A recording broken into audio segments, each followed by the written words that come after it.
سیاسی میدان کی ہر بڑی خبر سے آگاہ رہنے کے لیے ہمارے چینل آزاد سیاست کو سبسکرائب کریں اور بیل آئیکن کو پریس کریں۔ بسم اللہ الرحمن الرحیم۔ آزاد ڈیجیٹل کے اسپیشل پوڈ کاسٹ کے ساتھ میں ہوں آپ کا میزبان علی رضا شاف، اور میرے ساتھ موجود ہے سینئر تجزیہ کار بھی ہیں، سینئر سیاستدان بھی ہیں، جناب میجر ریٹائرڈ خرم حمید روکڑی صاحب۔ سر بہت شکریہ آپ کے قیمتی وقت کا۔ خبریں بہت زیادہ ہیں، اور سب سے امپورٹنٹ خبر جو اس وقت ہے، پاکستان تحریک انصاف کے احتجاج کیا ہے، وہ 1 سال بعد ان کو جو ہے وہ یاد آیا ہے کہ ہمارے ساتھ دھاندلی ہوئی ہے، 8 فروری کا الیکشن ہے، اس پہ وہ احتجاج کر رہے ہیں۔ تو آپ کیا سمجھتے ہیں، احتجاج کامیاب ہوگا؟ کیونکہ اس سے پہلے تو یہ جنید اکبر صاحب، جن کو احتجاج کی ذمہ داری دی گئی ہے، جو احتجاج کو لیڈ کریں گے گنڈا پور کی جگہ پہ، انہوں نے یہ کہا تھا کہ ہم سرحدوں کو بند کر دیں گے، پنجاب کی سرحد کو بھی بند کر دیں گے، پھر وہ اسلام آباد میں بھی آئیں گے۔ مطلب بڑی بڑکیں انہوں نے ماری تھی، جو کہ گنڈا پور بھی مارتے تھے۔ آج ان کا یہ بیان آیا ہے کہ ہم ٹکراؤ سے باز رہیں گے اور صرف سوابی میں اپنا پاور شو کریں گے۔ یہ تبدیلی کیسے آ گئی؟ علی، وہ جو جنید اکبر خان نے پہلے ایک لسٹ جاری کی تھی نا، یہ روڈ بند کریں گے، یہ بند کریں گے، یہ پولیٹیشین ایسا نقشہ کبھی بھی نہیں دیتا۔ سیاستدان کوئی فوجی جرنیل تو ہوتا نہیں ہے جس کو پتہ ہو کہ ہم نے یہ کرنا ہے۔ یہ چیزیں ان کو پہنچائی جاتی ہیں، اوکے، اور ان کا ایک جو نیٹ ورک ہے، پھر کہتا ہوں کہ انٹائر اسٹیٹ جو ایلیمنٹ ہیں، وہ جنید اکبر خان نے وہ چیزیں دیں جو اس کو پہنچائی گئیں اور اس نے بول دیں۔ اس لیے اس سے زیادہ آئی ڈونٹ تھنک سو کہ جنید اکبر خان کو اس میں رول ہے۔ دوسرا احتجاج، جنید اکبر وہ آدمی ہے کہ وہ درست فیصلہ وہ ہوتا ہے جو وقت پہ کیا جائے۔ جنید اکبر جیسے آدمی کو محمود خان کی جگہ پہ وزیر اعلیٰ ہونا چاہیے تھا، میں اگر بالکل نیوٹرل تجزیہ کروں ان کے دیکھ کے۔ اس صورتحال کے اندر جنید اکبر کو یہ ذمہ داری دینا اس کے ساتھ بہت بڑا ظلم ہے۔ میں یہ سیاسی تجزیہ کر رہا ہوں، کیونکہ نہ کیپیسٹی ہے جنید اکبر خان میں احتجاج کے لیے بندے لانے کی، اور جس سچویشن میں آپ اس کو یہ کام دے رہے ہیں وہاں پہ آلریڈی ایک وزیر اعلیٰ موجود ہے، اور آپ عمران خان کا یہ جو اس کے فیصلے تمام کمال ہوتے ہیں، اور میں اکثر کہتا ہوں کہ کوئی اس کا دشمن نہیں ہے، وہ سب سے بڑا دشمن اپنا خود ہے، اور ہر اس بندے کا جو اس کے ساتھ چل رہا ہے اس کا دشمن بھی خود ہے۔ تو جنید اکبر خان اس وقت پھنس گیا، اور آئی تھنک میرا یہ تجزیہ ہے کہ آپ کل والے شو میں بہت زبردست فیلئر دیکھیں گے۔ کے پی شمولیت نہیں کرے گا اور یہ شو فلاپ ہوگا۔ دس از واٹ آئی تھنک۔ اچھا، آپ کو لگتا ہے کہ یہ شو فلاپ کرنے میں پی ٹی آئی کے انٹرنل پولیٹکس کا بھی ہاتھ ہوگا؟ دیکھیں نا، ایک گھر کے اندر ایک میاں بیوی کی چھوٹی سی چپکلش ہو تو بچے ڈیمیج ہو جاتے ہیں، خاندان خراب ہو جاتا ہے۔ تو اس بندے نے after vote of no confidence, اس سے پہلے کے کارنامے تو علیحدہ ہیں، گوگی پنکی نیٹ ورک، فلانا ٹی کے نیٹ ورک پہلے کا لوگ اتنا یاد نہیں رکھتے، لیکن ووٹ آف نو کانفیڈنس کے بعد ہر فیصلہ اس کا وہ ہے جس سے نہ صرف یہ کہ ملک کو نقصان پہنچ رہا ہے، اس کو کیا ہے، نیٹ ان کی آپس کی اتنی کھچڑی جو ہے وہ ڈیفینیٹلی ایگزسٹ کرتی ہے۔ بالکل ٹھیک ہے۔ اچھا، مجھے یہ بتائیے گا، اس وقت جنید اکبر تو چلو فیل ہو جائیں گے، اس کے بعد ڈیفینیٹلی گنڈا پور کو بھی ایک روم ملے گا یہ بات کرنے کا، دیکھو میں تو اس سے بھی اچھا کر لیتا تھا پرفارم، ڈیفینیٹلی اس کو یہ موقع ملے گا۔ لیکن مین وائل ہم یہ باتیں سن رہے ہیں، اور یہ اسٹرانگ یہ جو افواہیں ہیں یہ ہیں کہ گنڈا پور کو بھی ریپلیس کیا جا سکتا ہے وزارت اعلیٰ پر۔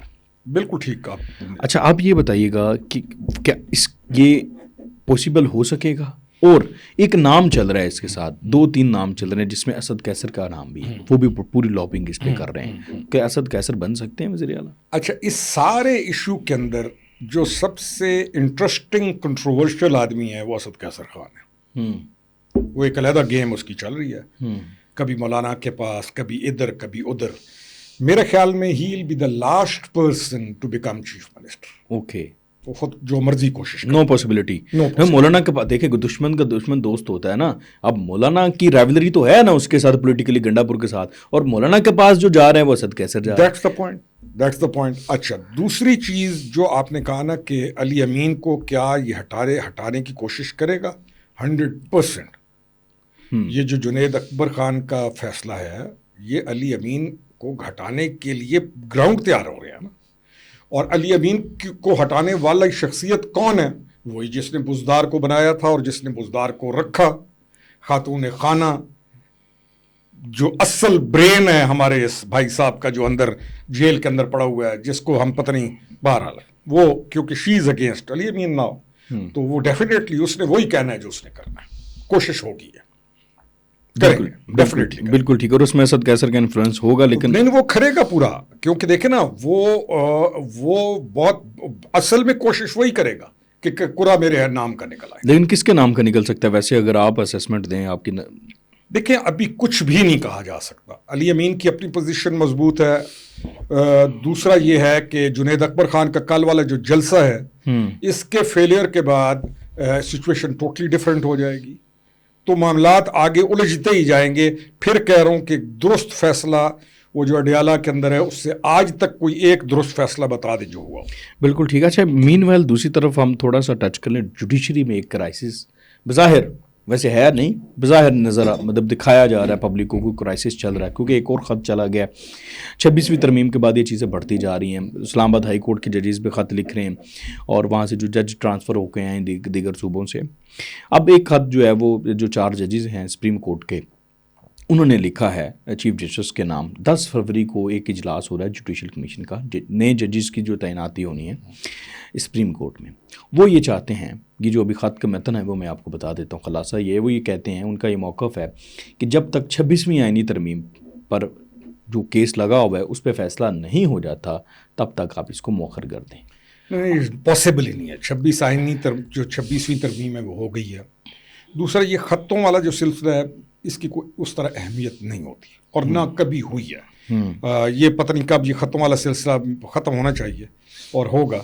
دوسرا ہمیں ججز کی ضرورت ہے.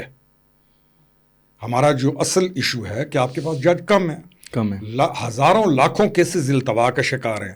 تو گورنمنٹ جو ججز لگا رہی ہے ہمیں ان کی ضرورت ہے, اور انشاءاللہ تعالیٰ یہ 10 تاریخ کو آپ دیکھیں گے کہ ججز نامینیٹ بھی ہوں گے, آئیں گے بھی صحیح. اور ایک اور اچھی چیز جو ہوئی ہے پوسٹنگ ٹرانسفرز. اچھا, یہ this is the best thing. Posting transfers ہونی چاہیے, چاہے گورنمنٹ کی کوئی کتنی ہی بڑی سیٹ پہ ہے. اس کو یہ نہیں ہونا چاہیے کہ میری پوسٹنگ کیوں ہو گئی, میری ٹرانسفر کیوں ہو گئی. تو یہ ٹھیک ہو جائیں گی چیزیں انشاءاللہ. اچھا, آپ کو لگتا ہے کہ آئندہ سپریم کورٹ کے ججز کی بھی ٹرانسفر پوسٹنگ ہو سکتی ہے؟ I don't know supreme court کا ابھی آئی ڈونٹ نو رولنگ کیا کیسے, وہ میرے خیال میں نہیں ہوگا. نہیں, اگر اس کے لیے کچھ کرنا پڑے گا 27ویں ترمیم میں کوئی ایسی چیز, نہیں میرے خیال میں ضرورت ہی نہیں پڑے گی اس کی, کوئی ایسی چیز کی میرا نہیں خیال ضرورت پڑے گی. میرے خیال میں اسلام آباد ہائی کورٹ کی ہو رہی ہے, آپ یہ دیکھیں وہ جب کراچی ہائی کورٹ سے اسلام آباد ہائی کورٹ آ سکتے ہیں تو اسلام آباد ہائی کورٹ والے کیوں نہیں کوئٹہ جا سکتے؟ ہمارا وطن, ہمارا ملک, کیا نہیں ہے ضرورت وہاں پر؟ بالکل. آئی تھنک یہ پوسٹنگ ٹرانسفرز کا سلسلہ از اے ویری گڈ تھنگ. دوسرا یہ 10 تاریخ کے بعد جب ججز آپ تعینات ہو جائیں گے تو بہت سارے معاملات اس ملک کے ٹھیک ہو جائیں گے, آپ یہ دیکھیں. اچھا بالکل ٹھیک ہے. ایک ٹاپک جو میں مس کر گیا تھا وہ اس کے ساتھ لنک تھا پی ٹی آئی کے معاملات کے ساتھ, وہ تھا گرینڈ اپوزیشن کی گرینڈ الائنس کا. آپ نے دیکھا اسد قیصر کے گھر پر ہی گزشتہ دنوں ایک بیٹھک ہوئی جس میں مولانا فضل الرحمان اور دیگر اپوزیشن کے لوگ تھے. اس کو گرینڈ اپوزیشن الائنس کا نام دیا گیا. وہاں سے مولانا فضل الرحمان صاحب نے کہا کہ گورنمنٹ ریزائن کرے, ریزائن کرنے کے بعد نئے انتخابات کروائے جائیں. چیف الیکشن کمیشن کے ریزائن کا بھی مطالبہ کیا گیا. اس کے اوپر پاکستان تحریک انصاف نے بڑا نیریٹو بنایا کہ دیکھیں اب جو ہے وہ بس گورنمنٹ گئی وہ جیسے وہ ہمیشہ ایک ہائی پیریڈ کی دیتی ہے. لیکن کل ہم نے دیکھا کہ وزیر اعظم خود چل کر مولانا فضل الرحمان کے پاس چلے گئے. بظاہر تو یہ لگتا ہے کہ وہ مولانا فضل الرحمان کا وہ سارا ایک ہائپ تھی اس کو ڈیفیوز کر دیا گیا. آپ کیا سمجھتے ہیں؟ دیکھیں مولانا, میں یہ کہتا ہوں کہ مولانا کبھی بھی پی ٹی آئی کے ساتھ کسی بھی ایسے ایڈونچر میں شامل نہیں ہوں گے جس سے مسائل بنے. مسائل کس کے لیے؟ ملک کے لیے, حکومت کے لیے. ملک کے لیے اور حکومت کے لیے بھی. مولانا will not do any thing like that. دوسرا, مولانا نے کمال یہ کیا ہے کہ اس پی ٹی آئی کو انہوں نے اپنے دروازے کے اوپر جتنا رگڑا ہے اور جس طریقے سے ان کو وہاں پر بلایا ہے اور وہ آتے ہیں اور جاتے ہیں, حاضریاں لگاتے ہیں, یہ میں کمال کی ان کی سیاست کو داد بھی دیتا ہوں. اور کہاں پی ٹی آئی اور کس طریقے سے وہ بھاگ رہے ہیں. تیسری چیز آئی تھنک کہ اس میں ساری کوشش ہے اسد قیصر خان کی, اور وہ جو کے پی گورنمنٹ کے اندر جو ابھی علی امین کا پتہ تو ہوتا ہے نا انٹر پالیٹکس کا کہ دیوی صاحب اب کس پہ مہربان ہیں, تو اب دیوی کی مہربانی کے لیے بہت ساری چیزیں ہو رہی ہیں لیکن کام ایسے بننا نہیں ہے. اب یہ دیکھ رہے ہیں کہ علی امین گرے گا تو یہ الائنس, یہ کوئی گورنمنٹ کے خلاف الائنس نہیں ہے, یہ basically Asad Qaiser and they all are thinking اور desiring its alliance against Ali Amin K P کے اندر دے. میں دیکھتا ہوں گورنمنٹ کو کوئی خطرہ نہیں. بالکل ٹھیک, میں سمجھ گیا. اچھا, اس کے بعد اب کچھ مزید چیزیں ہم تھوڑا سا پاکستان سے باہر جاتے ہیں. وہاں پر بھی پاکستان سے ریلیٹڈ بہت سے معاملات ہو رہے ہیں. سلمان احمد جو کہ جن کو عمران خان صاحب ویسے تو پارٹی سے نکال چکے ہیں, اب وہ انہوں نے ایک محاذ کھڑا کیا ہوا ہے عمران ریاض کے خلاف. وہ یہ کہتے ہیں کہ عمران ریاض جو ہے یہ فوج کے ساتھ آن بورڈ ہے. وہ اور عادل راجہ دونوں مل کے ویسے تو یہ بات کر رہے ہیں, اور یہ کہہ رہے ہیں جی کہ یہ نام نہیں لے رہے افسران کے, جنرل عاصم منیر کا نام نہیں لے رہے. جب تک ان کا نام نہیں لیں گے تب تک ہم ان کو انقلابی نہیں مانیں گے.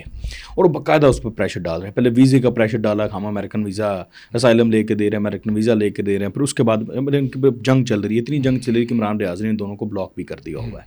تو اصل ان کا مسئلہ اور موٹیو ہے کیا, یہ آپس میں کیوں لڑ رہے ہیں؟ دیکھیں, سلمان احمد جو ہے اور عادل راجہ جو ہے ان کا الائنس ہے. یہ جب بھی دونوں آپ کو کسی چیز میں اکٹھے نظر آئیں تو یہ ایک گروپ کی صورت میں چلتے ہیں. دوسری چیز یہ ہے کہ ان کو پتہ ہے کہ عمران ریاض, یہ میں نیوٹرل جو بات کروں, کہ عمران ریاض باہر جب جاتا ہے تو اس کی دکان ان دونوں کی ختم ہوتی ہے. بات تو دکانداری کی ہے, گل کی دکان علیحدہ ہے, ان کی دکانیں علیحدہ ہیں, پیسہ اکٹھا کر رہے ہیں. ان کے اسپیسز کے اندر ہم نے جو پیسہ لیا تھا ہم نے اس کی رسیدیں دی ہیں. تم نے لیا کیوں تھا بھائی, تم کو اکاؤنٹنٹ ہو, تم کس لیے؟ تو یہ گیم ہے علی ساری پیسے کی, اور لوگوں کو اس کا آئیڈیا نہیں ہے کہ کتنا پیسہ ہے. دیکھیں نا, ایک آدمی اس تخریب کاری کے ساتھ بیٹھا ہو اور کچھ بھی نہ کر رہا ہو, اور ایک پوڈ کاسٹ کے ساتھ اگر 6-7 کروڑ روپیہ مہینے کا کما رہا ہو, اور پھر مجھے بتائیں 6-7 کروڑ تو ایک آدمی ساری عمر محنت بھی کرے اور 19 گریڈ کا بھی ہو تو 6-7 کروڑ 20 سال بعد نہیں کما سکتا. تو یہ ایک مہینے کا کماتے ہیں. ان کا یہ جو گند ہے یہ لگا رہے گا. ایک تو یہ اپیرنٹلی یہ ہے پیسہ. دوسری چیز یہ ہے کہ پروب کرنا پڑے گا کہ سلمان احمد کے کنیکشنز اور انڈینز کے کنیکشنز جو ہیں, عادل راجہ اور یہ کنیکشنز, ان کو بھی پروب کرنا پڑے گا. یعنی یہ کیا صورتحال چل رہی ہے, کون کس کے لیے کیا چل رہا ہے. کیونکہ عمران ریاض ڈیفینیٹلی ایک آدمی ہے جس کے پاس خبریں ہیں, اس کے پاس خبریں ہیں. پھر پی ٹی آئی والے اس کو سنتے بھی ہیں, تو اس کا باہر جانے سے ان دونوں کو ایشو بنے گا, یہ جو دونوں بیٹھے ہوئے. کیونکہ عمران ریاض دیوی کی تعریف بھی کرتا ہے, تو سلمان احمد دیوی کے خلاف بول چکا ہے بہت زیادہ.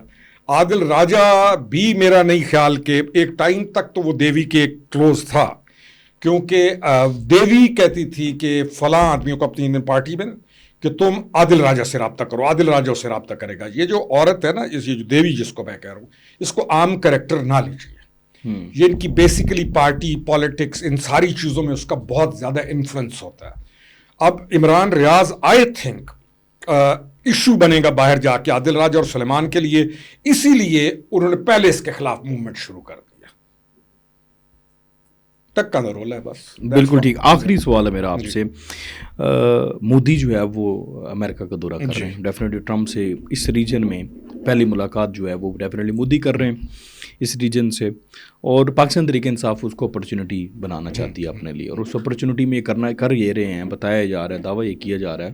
بلکہ یہ ہمارے پوڈ کاسٹ میں مرتضی سولنگی صاحب نے بھی یہ بات جو ہے وہ بریک کی تھی, دعویٰ کیا ہے کہ پی ٹی آئی جو امریکہ ہے, امریکہ میں جو پی ٹی آئی کے ریپرزنٹیٹیوز ہیں, انہوں نے لابنگ کے ذریعے, لابسٹ کے ذریعے, ڈائریکٹ انڈائریکٹلی جیسے بھی ہے, بھارتی صحافیوں سے رابطہ کیا ہے, اور ان کو یہ کہہ رہے ہیں کہ وہ ٹرمپ اور مودی کی جو ایک مشترکہ ٹاک ہوتی ہے, پریس کانفرنس ہوتی ہے, اس دوران وہ عمران خان سے متعلق سوال کریں, اور پھر ٹرمپ کا کوئی نہ کوئی کمنٹ لے کے پھر وہ پاکستان کے اوپر پریشر ڈالنے کی کوشش کریں گے.